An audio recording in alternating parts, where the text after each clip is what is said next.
Marlon Sáenz, conocido como Chino Enoc, es un militante sandinista de los denominados históricos que lucharon contra la dictadura de Somoza. Luego de ser parte de las filas del FSLN y apoyar e incitar a la represión de las protestas sociales en 2018, cayó en desgracia cuando fue encarcelado en las celdas del Chipote por criticar abiertamente en las redes sociales a la vicepresidenta Rosario Murillo.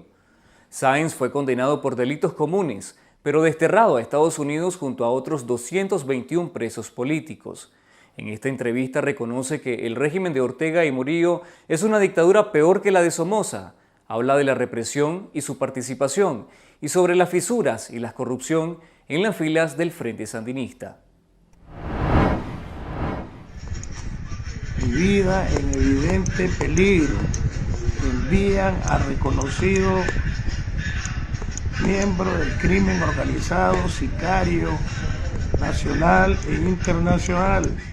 Marlon, gracias por brindarnos esta entrevista sobre los sandinistas históricos. También queremos hablar sobre la represión del FSLN en las protestas sociales de 2018, pero empezamos hablando sobre el destierro.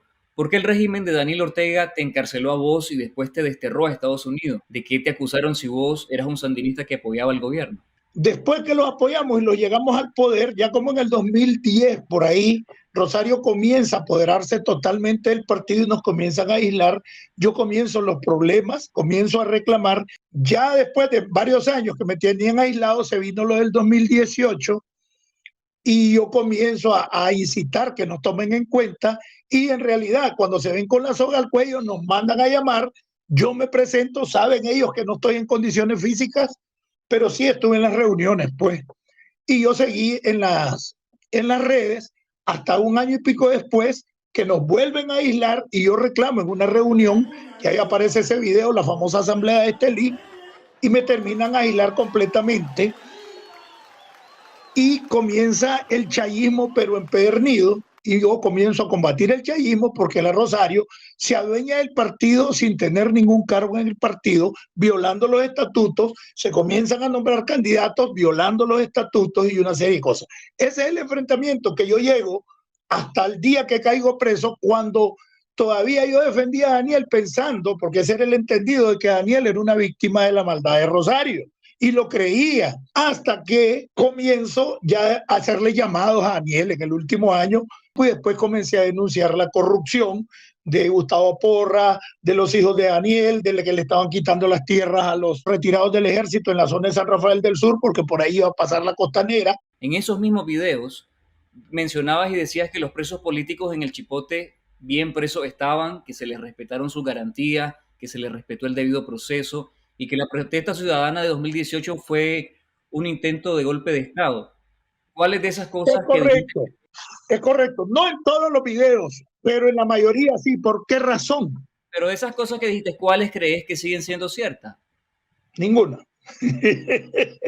¿Qué te hizo ver la realidad? La realidad yo la venía viendo en la medida que se iban haciendo más ricos, nuevos ricos, y cada día explotaciones, engañando con el seguro social a la gente, ¿verdad? Y mi interrogatorio en el Chipote, me doy cuenta que lo que tienen es una distribución de funciones, Daniel y Rosario, en la cual Daniel juega, aunque ya medio lo había dicho en algunos videos antes de caer preso, pero me convenzo cuando me echan preso. ¿Por qué me echan preso? Porque ya estoy metiéndome con los negocios de la familia y la corrupción de su camarilla. Entonces, terminó de convencerme, lógicamente, cuando me echan preso. Pero el enfrentamiento de Rosario yo tenía, y su familia la tenía más de 3 años ya de tenerlo. Pero defendía a Daniel y lo consideraba mi líder. Y me convenzo cuando me echan preso, en la forma que me interrogaban. Renuncié al sandinismo de Daniel Ortega, al que yo le digo hoy FHLN, el Frente Chayista. Y es la prisión precisamente y el trato que me dieron, el maltrato que me dieron en el Chipote, y después mandarme 8 meses al infiernillo donde perdí toda la salud. Si ustedes ven mis videos, yo hasta cachetón me miraba. Ahora estoy amarillo porque no he recuperado el color, además del frío que hace aquí en los alrededores de Washington. Porque los nicaragüenses deberían de creerte ahora. Yo fíjate que no estoy preocupado porque me crean y no me crean. No estoy preocupado. El que anda preocupado por eso es que anda buscando cargos, quiere candidaturas, quiere sobresalir, quiere protagonismo. No, yo solo tengo 2 cosas para sentirme tranquilo. sentirme bien con mi conciencia, yo, y sentirme bien con Dios, con quien me reconcilié en este proceso de prisión. Que mi familia me crea, me basta con esto. Marlon, el dictador Somoza también llamaba traidores a la patria y terroristas a sus opositores o disidentes, pero nunca despojó de su nacionalidad a esas personas. ¿Cómo cataloga esta medida de la que ahora sos víctima? Tengo días de estar diciendo de que Daniel superó a Somoza en calidad de dictadura, en el sentido de que son hasta más científicos para hacer las cosas, ¿verdad? Aprovechan hasta la tecnología, tienen mucha gente profesional que se encarga también de la represión, porque no solo existe este tipo de represión, existe otro tipo que imagínate que yo me doy cuenta, cuando comencé, como decimos, a abrir los ojos, de que si a ellos les gusta un negocio, al dueño que tiene esa empresa les piden que los haga socios.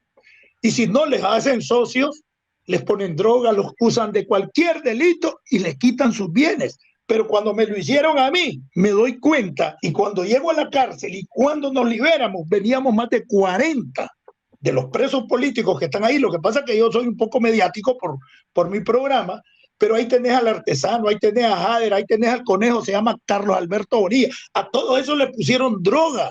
Marlon, volviendo al tema de la represión de las protestas de 2018, vamos a ver una pequeña declaración que le ofreciste al diario La Prensa poco tiempo. Me la sé de memoria. Me la sé de memoria. Vamos a verla para la audiencia. Vaya, miren los videos de un montón de compañeros. Comandante, denos la orden y los descachimbamos. Comandante, nosotros mismos se los pedimos. No nos utilizaron. Fuimos conscientes. En el inicio de esta entrevista decías de que no participaste de la represión en las calles porque no estabas en condiciones físicas de hacerlo, que sí participabas en una o en algunas reuniones en relación a este tema. ¿Cuál fue la participación que tuviste o que tuvo los sandinistas históricos? Incitar. Yo no niego que yo incité y yo les dije, eso mismo que dije yo, fuimos conscientes de que yo estaba pidiendo, denos las armas, comandante. Nosotros, así con esas palabras que viste ahí, nosotros los vamos a descachimbar y denos las armas, comandante, de la orden. Y pasé como 2 meses. Desde abril, porque las armas comenzaron en mayo y la mayoría no llevaba armas de guerra, eso lo he dicho. Y algunos ni siquiera llevaban fusiles, pero eso lo sé porque sé quiénes fueron, digamos, en mi pueblo, sé quiénes fueron en Estelí, sé quiénes eran los jefes de los retirados y de algunos combatientes históricos, y no fue ni siquiera el 20% de los combatientes históricos a esa actividad, precisamente porque muchos estaban enojados, votaban por Daniel, pero no se metían en nada. Yo creo que ni el 15% de los combatientes históricos. Y iba policía, Juventud Sandinista y combatientes históricos. Entre estos no eran combatientes históricos de la guerrilla, sino que algunos retirados del ejército. Sí iban. Pero siempre he dicho que habían lugares donde los tranques también estaban armados y con armas de guerra. Yo no sé si fue para los tranques o qué, pienso que fue despuesito o antesito. A miembros de la Juventud Sandinista le estuvieron dando entrenamiento una semana en todo el país, en ciertos lugares. ¿Quién les daba el entrenamiento y quiénes les dieron las armas? Pero fíjate, es que esa parte no la sé. Pero sí sé que les estuvieron dando entrenamiento militar a miembros de la Juventud Sandinista. ¿Y cuál fue la participación del ejército y la policía? ¿Quién coordinó la represión? No puedo decirte porque jamás me lo han dicho, y en las reuniones que yo tuve o pláticas con compañeros, la mayoría eran Juventud Sandinista, policías y combatientes históricos y retirados del ejército, que no eran ni siquiera el 10-15% del total de combatientes históricos. Porque se hubiera visto una masa, y vos mirás hasta en los videos. Es que fuera fácil identificar, hombre, vos ves unos videos que van encapuchados y los que tienen una gran panza, y te das cuenta que ese es un viejo. ¿Entendés? En los videos se mira, fíjate bien en los videos. Pero, ¿quién dirigió a los combatientes históricos? Sí, es cierto, fue de Pastora, porque él fue el encargado, como no queríamos nada con el gobierno, y como yo fui uno de los primeros que comencé a llamar, pero porque yo creía que en realidad el cuento del golpe de Estado. Esa represión de 2018 dejó como resultado más de 300 muertos entre jóvenes, adultos, policías. ¿Quiénes son los responsables? Yo puedo decir, en alguna medida, que algunos dirigentes, ¿verdad?, de las protestas son culpables. Pero lógicamente la ejecución de la represión, porque vos te encontrás varias decenas de muertos en el sector sandinista y no los mataron a besos. Y en eso hay que ser honesto, porque, o sea, para mí valen los muertos de uno y otro lado. En aquel momento no valían los de la protesta por la cerrazón política y por el enfrentamiento y la polarización, porque Daniel y su pelotón nos lleva a la polarización, al odio, pero también hay sectores en la parte de oposición o de las protestas que no valían los muertos del otro lado. Yo perdí como 4 amigos, incluyendo un combatiente que viene desde el 78, que es Miguelito, ¿verdad? El único que cayó sandinista en la Trinidad, en el destranque de la Trinidad. Y yo narré incluso, porque me estaban pasando los videos, estoy en Condega, cómo iba avanzando el destranque de la Trinidad. Marlon, pero los tranques del paro ciudadano empiezan a finales de abril, inicios de mayo, junio. La orden del vamos con todo y quienes empezaron a disparar con armas de fuego a las protestas sociales fue a partir del 19, el 20, el 21 de abril y fue por órdenes de Daniel Ortega y de Rosario Murillo. Creo que el 20-21 de abril no habían muertos todavía. El 19 de abril. No habían muertos todavía. Incluso creo que el primer muerto fue un policía. Mira, a mí me gusta ser honesto, porque yo he visto sectores opositores y medios opositores de que todavía hoy no valen los muertos del sector sandinista, como antes, que para mí no valían los muertos de la oposición. En esta noche Confidencial contabilizamos todos los muertos, todas las personas víctimas como producto de esta crisis sociopolítica que desató a partir del 18 de abril y a partir del 19 con la orden del vamos con todo de parte del régimen de Daniel Ortega. Hablemos de los sandinistas históricos. ¿Quién lidera hoy la Comisión Nacional de los Sandinistas Históricos y qué papel desempeña? Nadie. ¿Y qué representa la figura de Rosario Murillo para los sandinistas históricos y la sucesión familiar en el poder? Rosario es divisora. Rosario es debilitadora. En la concreta, todavía en ese momento yo estoy pensando que Rosario es la mala y me doy cuenta de que la mandaron a bailar con la fea porque era la manera más fácil de mantenerle el liderazgo ante todos los sandinistas a Daniel. Y Rosario se presta porque siempre fue prepotente, porque yo recuerdo, pues digo, porque yo fui subdirector de la Escuela de la Seguridad Personal de Nicaragua. Y además estuve dentro de los equipos de seguridad personal de la Junta de Gobierno.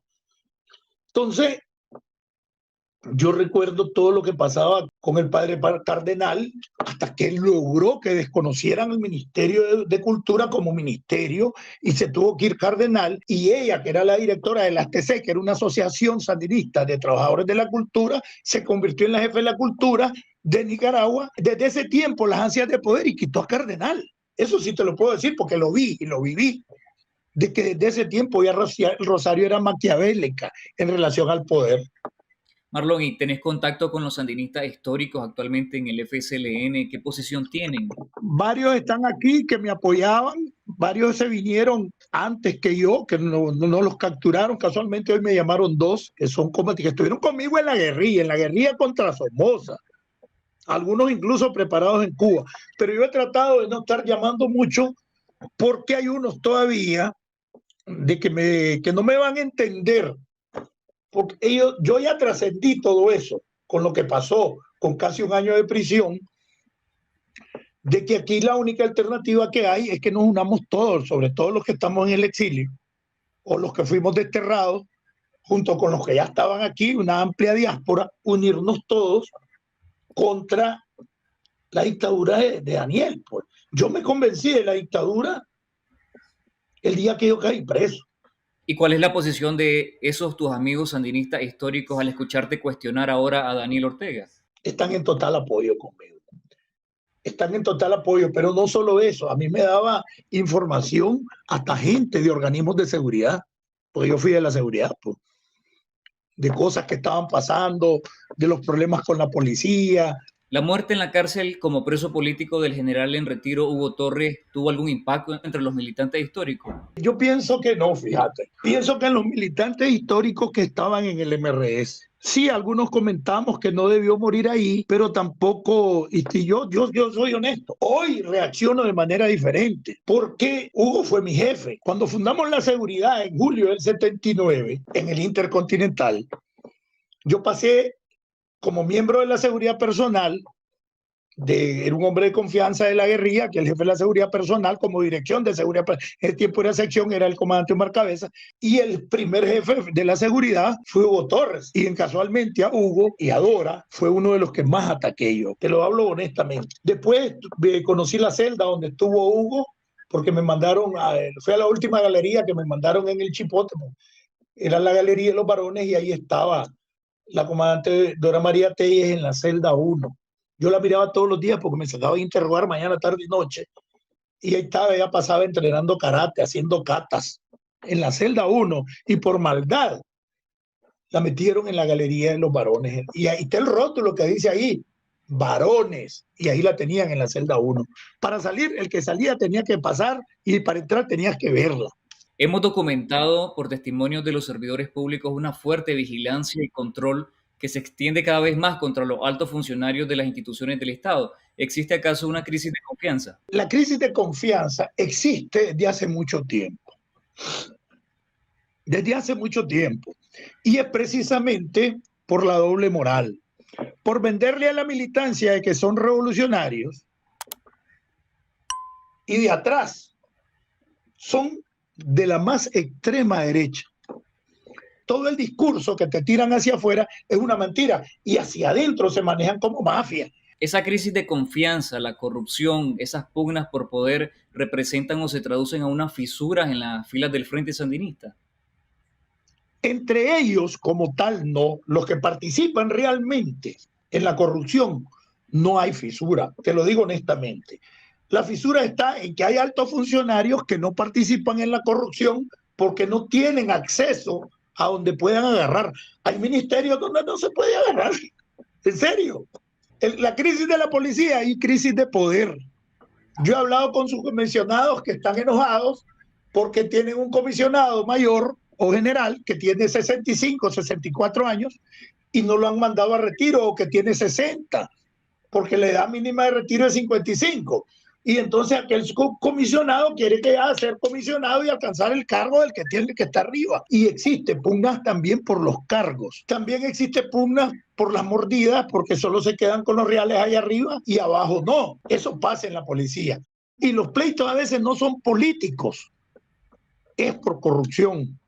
¿Qué hace falta para que esa crisis de confianza, esas pugnas por poder se traduzcan o se conviertan en fisuras o en grietas? Es que hay fisuras, porque llegan a ponerse en contra uno de lo otro por la repartición de los panes, ¿verdad? Sí hay fisuras, hay gente honesta todavía en el Estado y en el mismo frente que no ha tenido acceso a eso, que no lo han corrompido, porque ellos te corrompen, ¿verdad? Al más alto nivel te corrompen. Y entonces, con una poquedad, ya lo hicieron participar en la corrupción y ya se tiene que quedar callado. Pero existen otros que no participan, lo miran, pero se tienen que quedar callados y creen que es correcto. El problema es que crees ideológicamente que es correcto, ¿verdad? El jefe sabe por qué lo hace. ¿Y qué hace falta para que esas fisuras se transformen en grietas o en una crisis visible interna? Yo pienso que las grietas ya están. El problema es que algunos, cuando ya se les hace imposible mantenerse en el medio, porque otros los van superando en los niveles de agarrar o en los cargos, se enojan y se salen o se quieren ir o los corren, y eso se convierte en política, porque sale hacia afuera y el daño es político para ellos. Pero yo te digo, la gran mayoría de los que tienen los más altos cargos no tienen conciencia política ni de izquierda ni derecha. Están en el business y ejerciendo el poder. ¿Cuáles son las debilidades del Frente Sandinista que podrían encarrilar o enrumbar a un quiebre, a una crisis interna del Frente Sandinista? Bueno, yo creo que ya se enrumbó, porque el mayor apoyo lo tenía no del sector estatal, lo teníamos a más de 1 millón de gente que históricamente hemos estado en el frente. Los trabajadores del Estado solo son 170.000, esos son los trabajadores del Estado en Nicaragua. A eso sumarle como unos 10.000 que hay, que a través del Estado y aparecen en la planilla del Ministerio de Educación, algunos secretarios políticos no los paga el frente, sí, y lo que el trabajo de ellos es partidario, algunos miembros de equipos de la juventud que les pagan, algunas alcaldías les dan una especie de semisalario a miembros de las comisiones de la juventud a nivel municipal y no pertenecen al Estado. Entonces, una de las cosas que vos viste es que cantidad de miembros de la juventud sandinista salieron en desbandada. A la hora de las protestas, después de las protestas, aquí están miles en Estados Unidos y en Costa Rica. Aquí hay un montón de gente que se ha declarado perseguido político sin serlo. Miembros de juventud sandinista, hijos de alcaldes. Hay un desencanto, hay una gran abstención, la gente ya no confía en las elecciones, todo eso, el militante histórico ya no va a votar, se está desmoronando y lo que va a quedar es la camarilla. Yo por eso los llamados que estoy haciendo es que abandonen la dictadura, los trabajos del Estado, si se quieren desertar de la policía que se deserten, o a última hora que le haga el ánimo el ejército y se le pare, pues. ¿Ves? Pero que se están desmoronando, sí se están desmoronando. Y se están desmoronando no porque la cúpula poder tenga fricciones entre ellos, sino porque las bases los estamos y los hemos abandonado. La gran fuerza que tenía. Si no, mira, esas marchas que sacan, no se hacen 300.000 personas si las sumas en todo el país.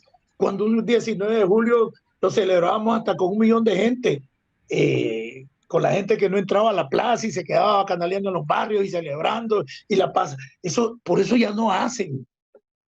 Ahora es un círculo reducido que no son 1.000 personas sentadas que hacen el 19 de julio porque ya no reúnen gente. El derrumbe está en las bases del Frente Sandinista, lo que hemos votado por el Frente, lo que hemos sostenido al Frente como fuerza partidaria. Se les acabó, se les está acabando.